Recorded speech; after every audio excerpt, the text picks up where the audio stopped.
Banyak orang-orang yang suka pergi ke Batam Disco. Mereka bilang, Ustaz, hari-hari makan mi siam boring Ustaz. Nak makan juga mi soto buatan Batam. Dah ketagih buat maksiat, asyik nak buat berterusan. Akhirnya jiwa sendiri yang merana. Makan obat Viagra, mati juga di atas katil. Inna lillahi wa inna ilaihi raji'un. Pakcik-pakcik yang umurnya nak apa? Nak sampai umur pencen masih buat demikian. Akhirnya buatkan keluarga jadi malu. Baik, benda ini memang suatu ketagihan. Bahkan mereka bilang kalau lelaki buat dengan lelaki, the pleasure is indescribable. Dia punya pleasure tu memang tidak dapat digambarkan.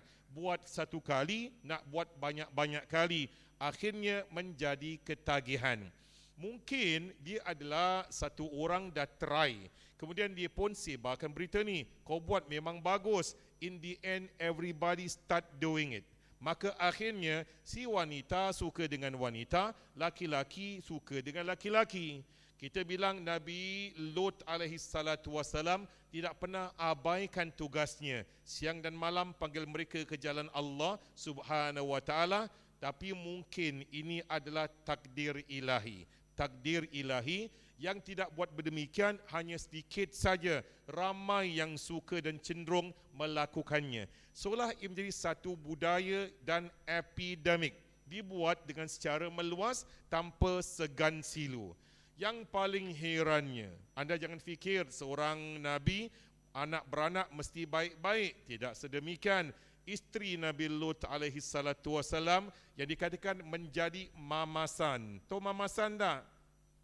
Yang mencarikan laki-laki yang inginkan pasangan laki-laki. Jadikan pasangan perempuan bagi wanita yang nak melampiaskan nafsu dengan sesama wanita. Dia jadi orang tengah, jadi mamasan. Masya Allah. Dan Allah subhanahu wa ta'ala sebelum itu telah hantar 3 malaikat kepada Nabi Ibrahim alaihi salatu wassalam, iaitu di Hebron, atau orang putih, orang Arab bilang Al-Khalil, tempat tinggalnya Nabi Ibrahim alaihi salatu wassalam. Mereka sebetulnya sepatutnya terus ke tempat Nabi Lut, tapi Allah suruh singgah agar beritahu pada Nabi Ibrahim dan Sarah bahawa mereka bakal dapat seorang anak bernama Nabi Ishak. Selepas menyampaikan berita tersebut, maka mereka bilang, kami sebetulnya nak ke tempat Nabi Lut di Sodom dan Gomora atau Sadum dalam bahasa Arab. Maka Nabi Ibrahim bertanya, kenapa kamu nak ke sana? Allah perintahkan kami untuk membinasakan mereka kerana mereka ada tabiat seksual yang kata orang tadi cure. Memang dia ni peliklah, luar biasa. Mereka suka buat hubungan jenis sesama mereka, tapi to the extreme. Janganlah kita nak bayangkan amat dahsyat. Sekarang orang buat benda demikian dengan cara cabuk lah, dengan cara gari lah, dengan cara ikat. They can be so kreatif sampai apa, tak tahu apa nak cakap, demi nak melampiaskan hawa nafsu. Na'udzubillah min zalik. Dengan kuasa Allah SWT, Nabi Ibrahim minta agar mereka tidak diazab oleh malaikat, tapi ini adalah ketentuan Allah Subhanahu wa ta'ala. Dan malaikat yang datang pada Nabi Lut alaihi salatu wassalam menyerupai 3 laki-laki yang lawa, handsome, bergaya. Maka yang nampak mereka masuk ke dalam rumah Nabi Lut adalah isteri Nabi Lut alaihi salatu wassalam. Isteri Nabi Lut pun pukul canang satu kampung. Mari semua. Aku nampak ada 3 laki-laki yang kacak lagi perkasa, lawa sangat, telah memasuki rumah suami aku. Kalau kamu nak merasai mereka, pergilah ke sana. Semua para laki-laki telah mengerumuni rumah Nabi Lut alaihi salatu wassalam.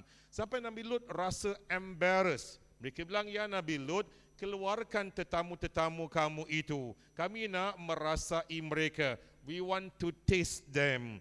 Nabi Lut bilang, jangan kamu malukan saya dengan tetamu-tetamu saya.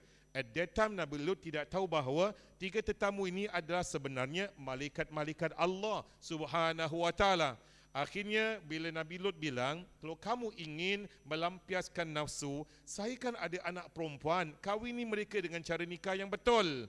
Mereka terang-terang berkata, orang demikian tak ada shame, tak ada malu lagi. dengan terang-terang mereka bilang, ya Nabi Lut, kamu kan tahu kami tidak ada nafsu dengan anak-anak perempuan kamu. Kami nakkan mereka juga. Kami laki-laki, kami nak yang si laki-laki. Barulah malaikat beritahu pada Nabi Lut alaihi salatu wassalam, kami adalah malaikat utusan Tuhan anda untuk selamatkan anda dan mereka yang beriman dengan anda. Dan azab yang bakal mengenai mereka adalah awal subuh esok hari. Awal subuh esok hari. Malaikat bilang dengan Nabi Lut dan orang beriman, bila kamu keluar daripada tempat ini, tolong jangan pandang belakang. Akhirnya muncul filem Jangan Pandang Belakang. Why? Jangan pandang belakang. Kenapa? Arapa? Kenapa? Azab terlalu pedih. Kalau anda pandang belakang, anda pun mungkin boleh mati lantaran dahsyatnya azab yang ditimpakan atas umat Nabi Lut alaihi salatu wassalam. Must be so horrendous, so scary. Jangan tengok ke belakang. Apa bunyi ke teriakan ke bunyi macam meletup ke apa, jangan pandang belakang, terus jalan ke tempat yang telah ditentukan oleh Allah Subhanahu wa taala. Habis waktu subuh, tiba waktu nak masuk duha, malaikat-malaikat tiga ini pun berperanan. Mereka berperan macam mana? Bumi itu, Sodom dan Gomora, dikorek dan dilambung ke atas, ping, dibanting. Kini anda dapat lihat kesannya di Dead Sea, di Lautan Mati. Lautan Mati anda boleh lihat daripada kawasan Jordan atau daripada kawasan Palestine. Dia adalah sebetulnya bukan lautan, tapi adalah a big lake. Itu tasik yang besar. Dan dia tidak ada mengarah ke dalam laut, tidak. Dia adalah stagnant water. Dan kerana terlalu besar dipanggilkan sebagai Dead Sea. Tapi betulnya adalah lake. Dia adalah satu tasik yang besar sekali. Mereka telah selam dalam lautan itu, mereka dapati tanah itu yang atas sepatutnya berada di bawah, bawah berada di atas. Ini yang telah dilakukan oleh malaikat. Tanah yang bawah jadi atas, atas jadi bawah. Mereka telah diterbalikkan dengan satu pukulan yang kuat, satu hempasan, mereka mati serta-merta.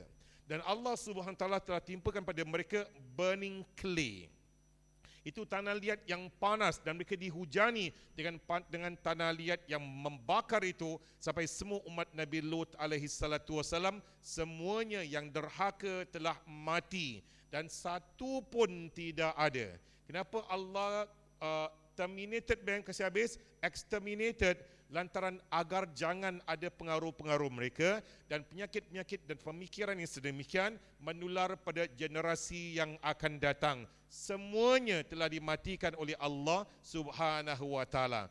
Artinya memberitahu pada kita bahawa benda ini dimurkai oleh Allah Subhanahu wa taala. Seperti dibincangkan oleh Cik Muhammad Khair tadi, tiada insan yang dilahirkan between, antara-antara. Ini bukan antara dua alam, sorry, tidak ada. Setiap insan dilahirkan betul-betul laki-laki, setiap insan dilahirkan betul-betul perempuan. Tapi mungkin ibu bapa yang telah merubah mereka jadi sedemikian. Saya dengar satu kes Cik Muhammad Khair dan Ustaz Maaz, ada satu family ni, dia tak dapat semua anak laki-laki. Tapi si ibu nak anak perempuan. Maka anak yang last, anak yang bongsu tu, si mak ni akan bedakkan dia, celakkan dia, pakaikan baju perempuan, rambut dia dipanjangkan, dikeli-kelikan, digerinting-gerintingkan. Ia bermula daripada mak atau ayah yang sangat inginkan ada satu anak perempuan, dipakaikan cara pakaian perempuan, disilak macam orang perempuan. Akhirnya membesar, stuck with that habit. Akhirnya ia pun ingin menjadi maknya. Heran juga Azlin Ali macam mana berjaya diam tu Apa Azwan Azwan Ali kan dulu yang juara lagu kan. He look so macho. Tiba-tiba jadi masya-Allah lemah lembut dia masya-Allah. Pasal dia bilang dia bercampur dengan maknya. Jadi terang bahawa seorang insan memang lahir laki-laki, bercampur, dipengaruhi, dan anda pula diminatkan. I want to become like the opposite gender. Aku nak jadi macam apa?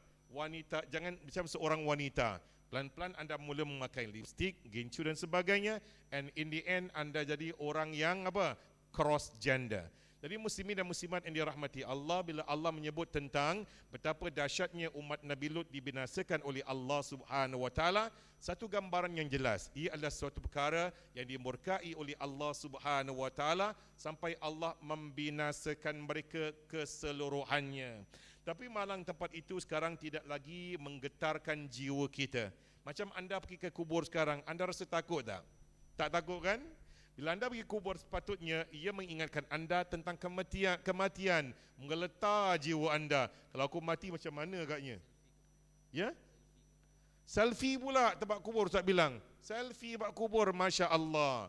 Jadi, pasal sekarang ada windmill, ada bunga-bunga, tampak macam taman lah.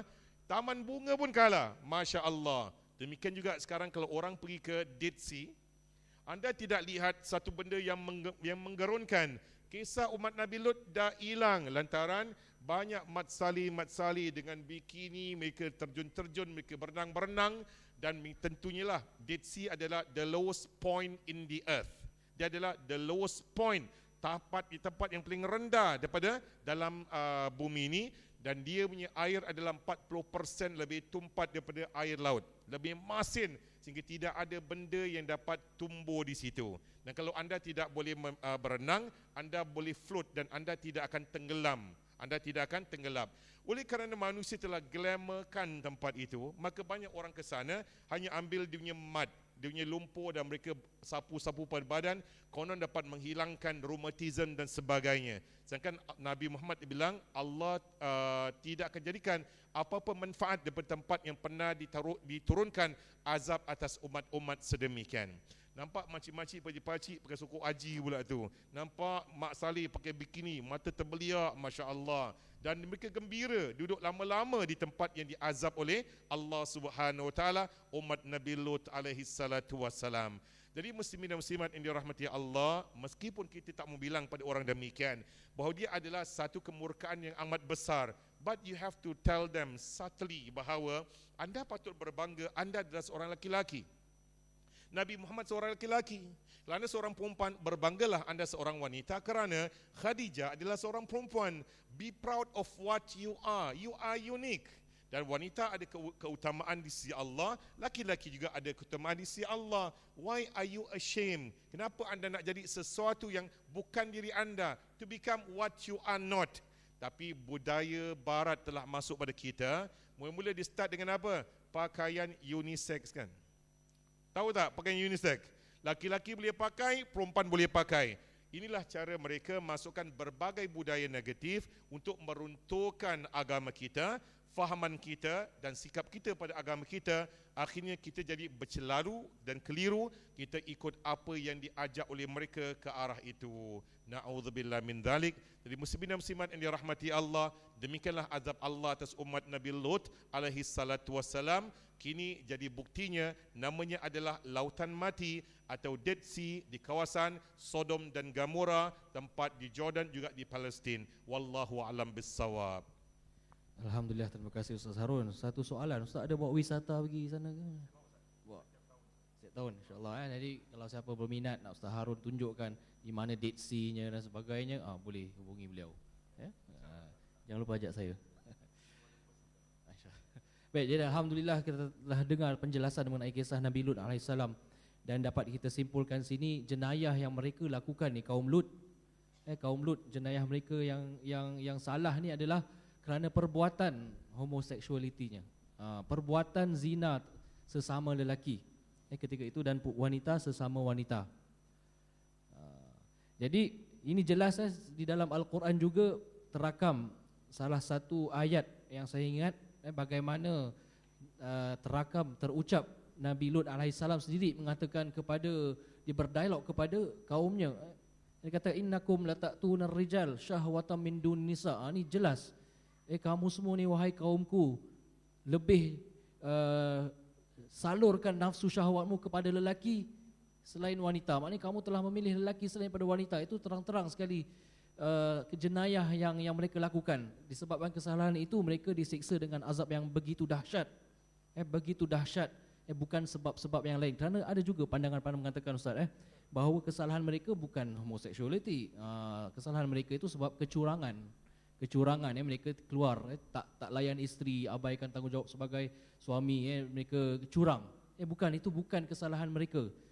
Kesalahan mereka adalah mereka melakukan hubungan seks bersama sesama jenis. Iaitu jelas dalam Al-Quran. Anda boleh rujuk pada tafsir-tafsir yang Mu'tabar Ibn Kathir, Fakhruddin Ar-Razi dan sebagainya. Itu adalah jenis yang jelas kesalahannya bukan kerana kecurangan. Kalau anda dengar pandangan-pandangan yang lain, pandangan-pandangan yang berbeza, maka itu adalah pandangan yang salah sama sekali. Maka kita pergi kepada ahli panel seterusnya, insya-Allah kita ada masa. Kembali kepada masyarakat kita, masyarakat Islam Singapura kita. Dan saya yakin Cik Muhammad pun banyak pengalaman berhadapan dengan keluarga-keluarga Islam, bagaimana memperkasakan, membantu masyarakat Islam melalui institusi keluarga menghadapi cabaran-cabaran semasa, dan dah come across terlintas juga masalah-masalah berkaitan dengan anak-anak muda kita yang mungkin ada kecenderungan mungkin mereka masih lagi di tahap Q, ada kata questioning, masih tak tahu identiti dia mana, dia lelaki ke wanita sebagainya kan, dia belum lagi engage action, maknanya dia tidak lagi engage dalam homosexuality, tapi mereka mempunyai kecenderungan. Ataupun ada tak orang-orang Melayu kita yang dah pun pergi kepada budaya sedemikian, dan kita nakkan Cik Mawahir berkongsi pengalaman beliau, dan apakah faktor-faktor yang menyebabkan mereka jadi begini. Silakan. Bismillahirrahmanirrahim. Di Singapura ni sudah pun ada orang-orang Melayu kita dan mereka-mereka juga yang mengaku sebagai orang Islam yang terlibat di dalam gejala kaum Nabi Lut ni. Ada. Kalau you tengok kat Facebook, ada satu kumpulan LGBT Muslims in Singapore. Dah ada. You can go and check. Okay, kat situ. Dan kalau kita lihat, ini tentang keluarga, bagaimana kita dapat memperkukuhkan keluarga, melindungi keluarga kita. Saya balik kepada ilmu. Sebagai ketua keluarga, sama ada ayah ataupun ibu, kita perlu tahu yang gejala ini telah pun menular dalam masyarakat. Jadi ilmu tu kita perlu tahu. Dan cara penularan itu adalah dengan begitu licik sekali. Di antara tagline, di antara kekata-kekata manis yang mereka gunakan adalah freedom to love. Okey, kebebasan untuk menyayangi. Kan macam innocent okey apa? Salah ke kita untuk menyayangi sesiapa saja? Jadi itu tagline mereka. Mereka tu begitu licik sekali di Singapura ni, termasuk di luar negara pun. Sebenarnya kalau ada waktu saya boleh kongsi strategi-strategi yang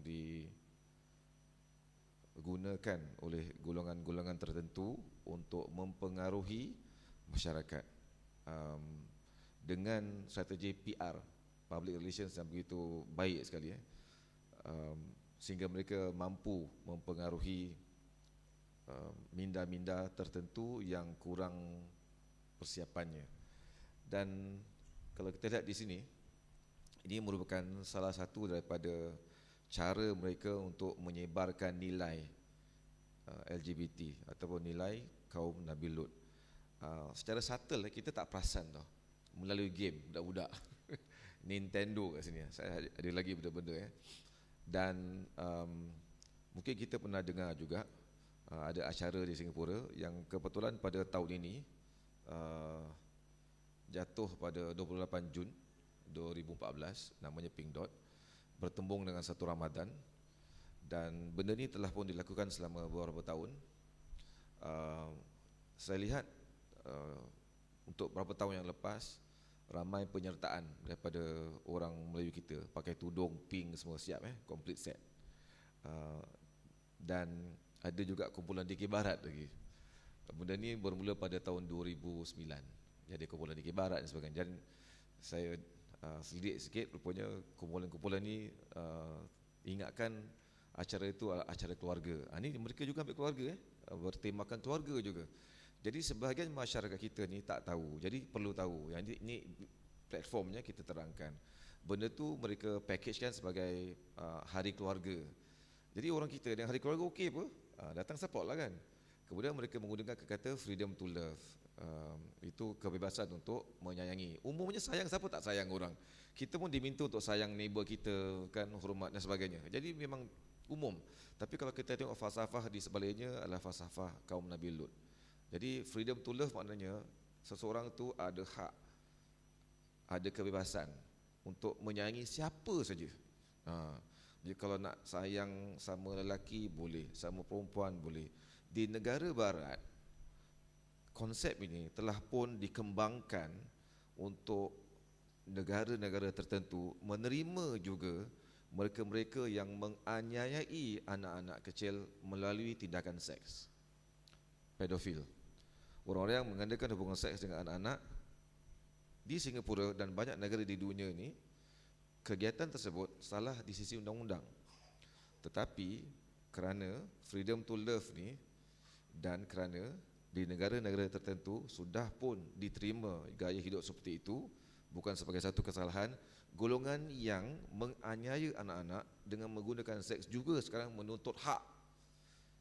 Kalau lelaki boleh buat lelaki, perempuan boleh buat perempuan, ini pun hak aku juga untuk buat dengan anak-anak. Jadi mereka dah tuntut. Ada satu kumpulan tuntut hak untuk dia buat dengan binatang pun dah mula. Jadi benda ni dah macam-macam kecoh lah. Tapi di US saya kata sebenarnya golongan LGBT ni hanya 2% saja. Okay. Tapi mereka tu menyumbang kepada lebih daripada 50% penyakit HIV. Diorang cuma 2%, tapi jumlah penyakit HIV di Amerika Syarikat mereka tu menyumbang 50% atau lebih. Berbalik pula ke Singapura, kita perlu ada ilmu untuk melindungi keluarga kita. Jadi mereka menggunakan banyak cogan kata yang sekali pandang very innocent. Kemudian mereka juga berbincang, sebenarnya benda ni tak boleh dibincangkan di sekolah-sekolah sebenarnya. Tetapi sebahagian mereka yang menyokong usaha seperti ini, mereka menggunakan pendekatan yang licik juga yang subtle bincang secara umum, tetapi akhirnya mereka ni mahukan supaya golongan muda bersimpati terhadap golongan ini. Acara yang dianjurkan tahun demi tahun nampak seakan-akan ada sokongan yang besar. Saya gunakan perkataan seakan-akan. Okay, kerana mereka ni begitu baik menggembar-gemburkan aktiviti, seakan-akan ramai yang menyokong. Jadi kita sebagai keluarga, kita perlu ketahui bila anak-anak balik ada aktiviti, kita perlu check lah. Kalau kita tak pasti, tanya. Sebab dia punya message very subtle They use the word love, they use the word freedom dan sebagainya. Jadi itu kita nak kena jaga lah. Begitu juga kalau kita lihat mereka menggunakan wanita bertudung untuk mempromosikan acara mereka di permulaan video mereka. Buka je video, bam, dia ni keluar. Okay, akan membayangkan bahawa masyarakat Islam menyokong aktiviti seperti ini. Walaupun mereka menafikan, tapi kita tahu bagaimana mereka melakukannya. Jadi ini mereka melalui game dan sebagainya. Ini juga, ni cerita Jadi nak tengok wayang pun kena tengok sekarang. Kita perlu ada ilmu. Ni wayang ni okey tak? Jadi To Train the Dragon ni kan, To Train Your Dragon ni satu filem. Saya pun dulu yang the first one saya pergi tengok juga. Tak perasan kan. Jadi bila kita dapat tahu benda ni, so the second round saya tak pergi tengok lah, berhati-hati sikit. Dan juga kalau kita lihat rancangan-rancangan TV pun ada. Saya ambil sikit lah, sebenarnya banyak. I have a long list of rancangan TV yang mempromosikan nilai-nilai kaum Nabi Lut secara senyap, secara tak perasan. Ini sebahagian daripadanya lah. Saya ada banyak lagi actually. Jadi kalau kita lihat, kita perlu tahu bahawa mereka ni adalah amat licik dalam mempromosikan. Jadi untuk membantu masyarakat dan keluarga kita, melindungi keluarga kita daripada tempias-tempiasnya, kita perlu tahu juga bagaimana seseorang itu boleh melakukan. Jadi dua perkara kat sini. Satu, pengaruh yang ada dalam sekitaran. Keduanya, anak-anak kita dalam rumah yang boleh terjebak dengan masalah seperti ini. Balik semula kepada peranan ayah dan ibu. Mereka-mereka yang saya pernah ketemui yang terlibat dalam kes ni, saya mungkin satu contoh. Seorang anak lelaki ni umurnya lebih kurang 17 tahun. Dia bisexual. Kiri nak, kanan pun dia bedal. Dua-dua dia bedal. Dan bila saya ada sesi dengan beliau, sedih kerana apa? Dia tak tahu yang perkara ini adalah salah. Dia tak tahu. Say, you sure no? You do not know? I do not know, sir. I thought it was okay. Sekarang satu persoalan timbul, di mana sistem nilai je? Di mana sistem nilai je? Macam je boleh tak tahu pula kan? Kelakar ke apa? Saya tanya, have you attended any religious classes? No. Dia tak pernah pergi kelas agama. Itu satu.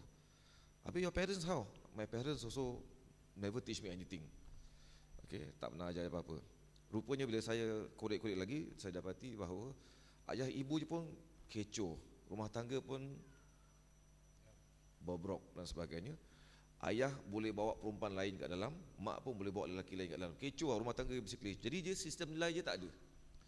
Dan bukan dia seorang, saya pernah jumpa lagi kes-kes yang lain di mana saya dapati bahawa apabila rumah tangga tu tidak ada sistem nilai yang jelas yang berpandukan agama kita, agama Islam, itu akan menjerumuskan anak, mendedahkan anak-anak keluarga kepada unsur-unsur kaum Nabi Lut ini.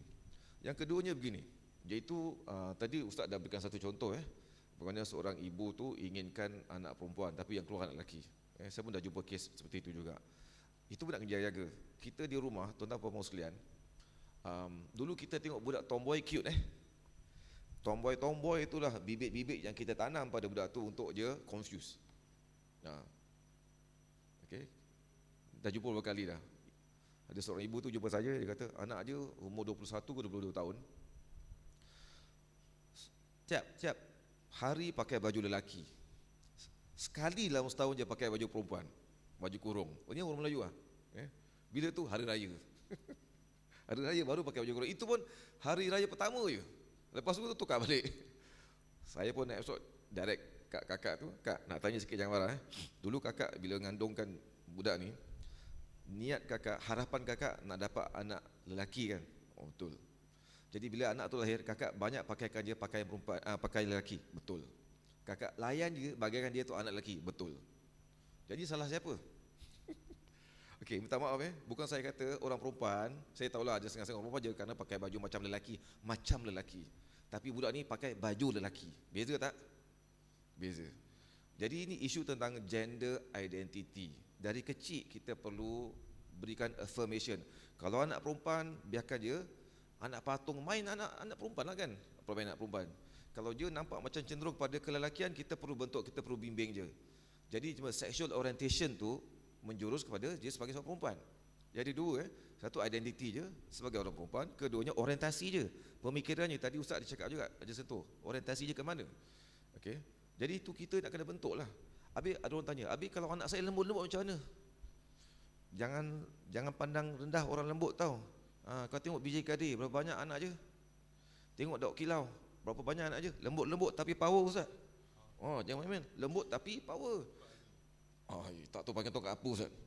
Okay. Jadi lembut bukan tanda orang tu gay, bukan. Kalau nak tahu gay ke tak gay, kebanyakan gay, takut you tengok. Badan kau babe. Dekat anak-anak kalau suka pergi gymnasium, jaga-jaga Ini cakap fact. Pergi gymnasium, gay suka pergi gymnasium. Mereka suka angkat weight. Sekarang gay bukan macam aqua bukan Aqua tu bukan gay. Tak sebenarnya aqua tu gay, tak semestinya. Anak kalau mula pergi gym, check. Anak saya pun suka pergi gym, saya check, tengok betul ke tak bagus. Kita pergi check. Kenapa banyak gay dekat gym? Tapi gym ada gym tertentu. Public gym dia tak begitu menonjol sangat, tapi some the private gym ada. Gay kat Singapura ni bukan aqua. Okey. Gay kat Singapura tu you can never tell. Kau Ustaz, handsome Ustaz. Itu gay.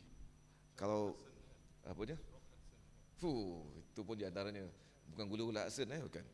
Dan kemudian anak-anak perempuan lesbian pula macam mana? Pun you cannot detect. Dulu kalau anak-anak perempuan dia main-main dengan anak perempuan, kita okey tau. Pegangan tangan okey tau. Sekarang saya seram. Sebab sekarang